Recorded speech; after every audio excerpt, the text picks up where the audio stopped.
Өздеріңізге мәлім, 23 қаңтардан бастап жеңіл көліктер тіркеу басталады. Қазір мына тікелей эфир бойынша азаматтарға түсіндіріп айттық. Азаматтарымыз өздерінің көкейкесті сұрақтарын сол тікелей эфир немесе басқа да осындай өзіңіз департамент желілеріне сұрақтарын қойып, тез арада жауаптарын ала алады. Заңдастыру жүргізіледі. Иә.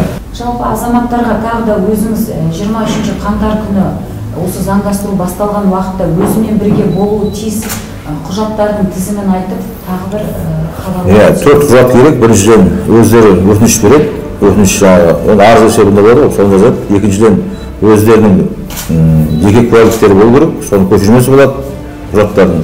Үшіншіден көліктің толық құжаты немесе техникалық паспорт болады. Төртіншіден осы көлік, осы азаматқа меншік деген меншік иесі табылатын құжат керек. Бүгінгі түсіндірме жұмыстарымыз негізгі мәселесінде біздің облыста 4 жерде осындай көліктер тіркеу жүргізіледі. Сол бойынша айтып өттік. Ол Түркістан қаласында, Сарыағаш қаласында, Мақтаарал, Сайрам аудандарында. Бұдан бөлек азаматтар біріншіден өздері электрондық портал арқылы немесе өздері тікелей осы автосөндіру жүгіну арқылы көліктерін ұсынып, әрі қарай жотаған кезде көліктер тіркей алады деп осында жүгініп отырмыз. Көліктерге тіркеу нөмірлер берген кезде әрі қарай көліктер осы жолына жүруге дайын болу керек.